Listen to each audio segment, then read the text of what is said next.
Baik, selamat sore Bapak Ibu guru hebat semuanya. Sore. Oke, apa kabar Bapak Ibu? Luar biasa. Jadi ini saya mau menyampaikan ya untuk program PKG tunjukkan saya ya. Pertama ini rencana tindak lanjut pengembangan program. Di sini dalam rencana tindak lanjut ini saya melibatkan Bapak Ibu guru untuk berkolaborasi dalam rancangan programnya saya itu buat berpihak pada murid permainan tradisional Galadang. Seperti itu Bapak Ibu. Sebelum saya lanjut ke materi berikutnya, saya akan memberikan ice breaking dulu Bapak Ibu ya. Ice breaking itu clue-nya dengar ya, fokus. Clue-nya yang ketiga. Oke. Yang ketiga. Oke. Dengar kan? Yang pertama ada Pak Leo. Yang kedua ada Bu Lisa. Yang ketiga apa? Yang ketiga apa? Salah. Yang ketiga ada Bu Farah. Betul. Wow. Sekali lagi. Kalau kita kayaknya paham sekali lagi ya. Boleh yang lain menjawab. Oke, sekali lagi. Ya. Yang pertama ada Bu Iin. Yang kedua ada Miss Eka. Yang ketiga apa? Pak Bintang. Salah. Itu jadi. Salah. Salah. Yang ketiga ada Bu Salsabila. Jadi gini Bapak Ibu, ingat tadi kata clue-nya itu yang ketiga. Mau itu saya bilang yang pertama ada tempat tisu, yang kedua info fokus, yang ketiga apa? Berarti jawabnya yang ketiga ada HP, karena ada kalimat yang ketiga. Wah. Begitu.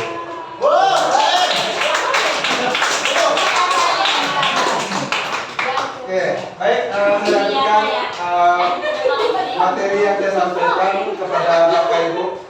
Yang pertama ini sudut pembelajaran. Galadang sebagai salah satu permainan tradisional yang kaya akan nilai-nilai luhur seperti kerjasama, ketangkasan, dan sportivitas yang perlu dilestarikan dan dikembangkan.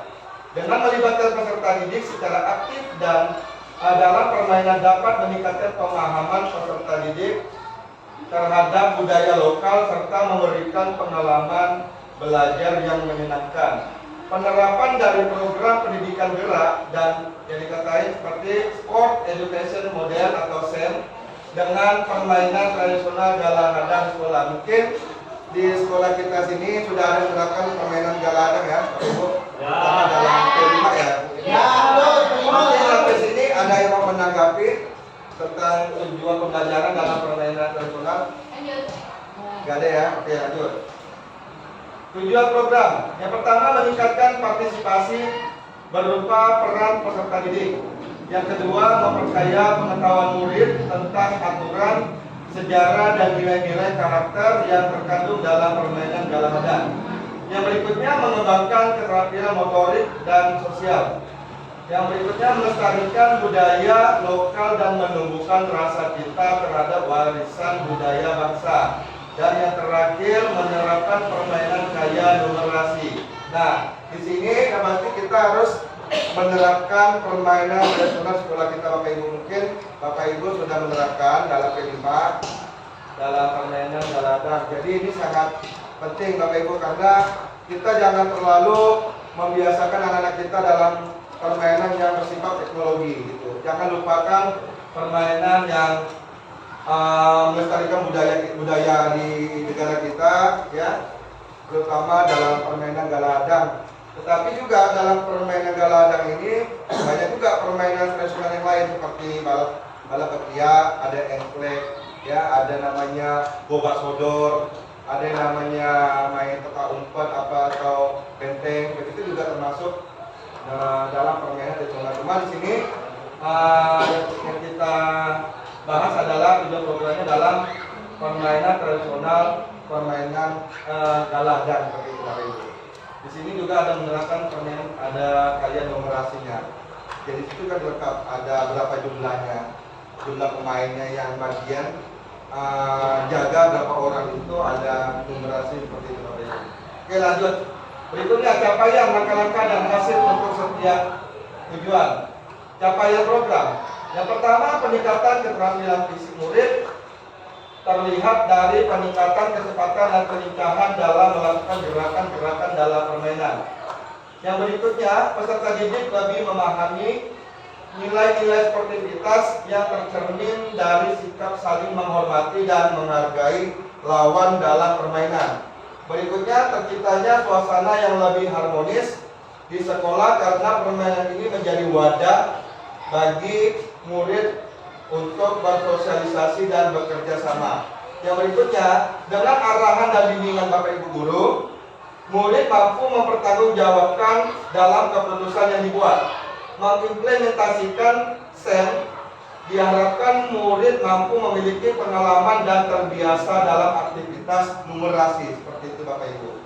Nah, langkah-langkahnya apa? Yang pertama, menyampaikan kepada kepala sekolah, guru dan murid untuk berdiskusi tentang rencana pengembangan program permainan tradisional. Yang berikutnya, berkolaborasi dengan guru kelas lain untuk tercapaiannya program yang dibuat. Berikutnya, mengadakan evaluasi terhadap pelaksanaan program dan melakukan tindak lanjut berdasarkan hasil evaluasi dan dilakukan bersama Bapak Ibu Guru. Hasil untuk setiap tujuan, peserta didik diharapkan mampu bekerja sama, bertanggung jawab, seperti kepemimpinan murid menjalankan programnya dengan baik. Seperti itu Bapak Ibu. Mungkin sampai sini Bapak Ibu ada yang bisa menanyakan, ada yang kurang paham, silakan, atau ada yang mau menambahkan? Ada? Boleh. Silakan Pak. Ya, terima kasih Pak Wawan. Yang ingin saya tanyakan itu yang berkaitan dengan permainan tradisional, olahraga itu, kaitannya dengan karakter itu seperti apa itu Pak Wawan? Ya. Tadi sudah saya jelaskan ini Pak Leo mengenai karakter ya. Karakter seperti apakah karakter kerjasama? Apakah karakternya lebih menghargai? Apakah dalam karakternya lebih mencintai permainan tradisional begitu? Dari semua pertanyaan dari Pak Leo itu semuanya mencakup Pak Leo. Oke, siap. Karena karakternya ini pasti mereka harus melakukan kerjasama, ya, saling menghargai, sportivitas dan lain-lain seperti itu Pak Leo. Siap, terima kasih. Oke, terima kasih Pak Leo atas pertanyaannya. Berikutnya ya, saya sampaikan kembali, lanjutkan. Struktur program dan mitra dalam komunitas belajar.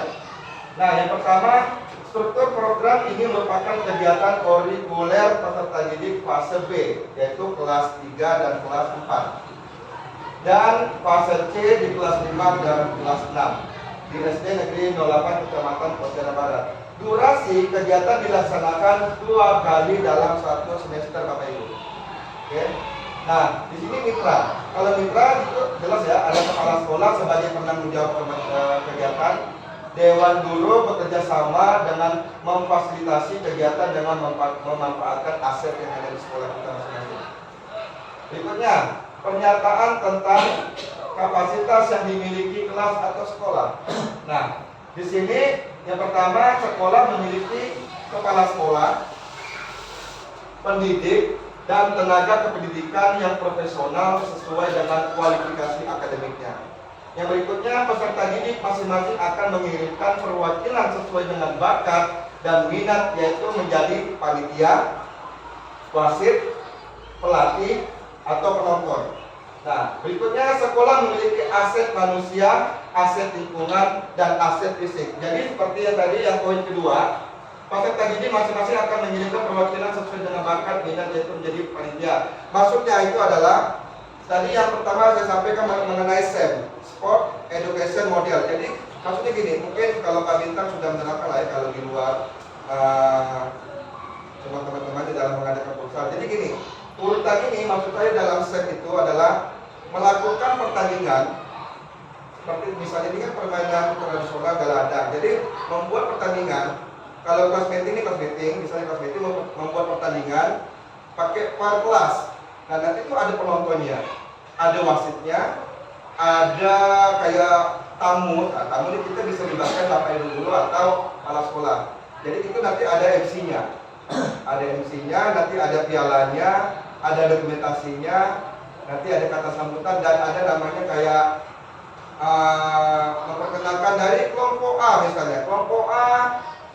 Dari kelompok A kelas 3A permainan galah hadang misalnya kan, nanti jalan dia bawa papan sambil lambaikan, nanti baru masuk ke barisan seperti itu. Kayak ODSN jatuh kayak ODSN memperkenalkan dari pola ini bisa di jalan, jadi nyambuti tamu seperti itu gitu. Itu yang namanya SEM, Sport Education Model seperti itu. Jadi perlombaan itu tuh jadi tertata rapi, jadi lebih lengkap gitu. Jadi nggak mesti kayak kita biasanya kan membuat langsung buat nama siapa dikirim, ini sampai itu, nah itu kurang. Jadi tadi dalam PKJ PJOK ini kami mengikuti, jadi kami ada dapat masukan dari fasilitator saya mengenai perlombaan di sekolah masing-masing untuk PJOK. Artinya kami ada menerapkan namanya SEM, Sport Education Model seperti itu. Jadi lebih menarik untuk kegiatan di sekolah masing-masing Bapak Ibu. Oke, sampai situ sudah paham? Rencana evaluasi. Ada beberapa hal yang harus dievaluasi. Yang pertama, meninjau pencapaian pembelajaran. Yang berikutnya, umpan balik peserta didik. Yang ketiga, refleksi guru terhadap perencanaan. Yang berikutnya, evaluasi kinerja tim, kolaborasi bersama tim. Yang terakhir, evaluasi manajemen kelas dan pengelolaan waktu. Lanjut, kemungkinan tantangan. Ya, tantangannya adalah yang pertama pengelolaan waktu, keterbatasan waktu kegiatan. Yang berikutnya faktor alam atau cuaca, tempat kegiatan outdoor akan berpengaruh kondisi cuaca. Yang berikutnya adalah kesulitan dalam manajemen tim. Kemampuan setiap individu berbeda, terjadi konflik antar pemain. Nah, yang seperti ini yang perlu kita hindari. Yang poin ketiga, kesulitan dalam manajemen tim. Terkadang dalam perlombaan tuh kalau ada contoh ya, kalau main bola, kalau ini tidak terima, marah, ancam, keluarkan kata-kata nggak pantas, yang itu perlu kita hindari ya. Jangan sampai ada anak-anak peserta didik kita yang seperti itu ya, Bapak Ibu. Berikutnya hasil kuliah, nah mungkin sampai di situ aja ya tantangan. Jadi yang sudah saya sampaikan, mungkin Bapak Ibu dari semua tadi yang sudah saya sampaikan, mungkin Bapak Ibu ada yang mau bertanya kembali? Ada? Oke, saya rasa Bapak Ibu sudah paham ya. Jadi saya minta kepada Bapak Ibu guru untuk bekerja sama, kita berkolaborasi supaya di sekolah kita ini ada kemajuan dalam kegiatan SEM, Sport Education Model, terutama dalam permainan galakan. Jadi mungkin itu aja. Kurang lebihnya kalau ada salah kata dan ucapan mohon maaf ya. Saya akhiri, selamat sore Bapak Ibu semuanya. Sore. Salam sejahtera buat kita semua. Terima kasih.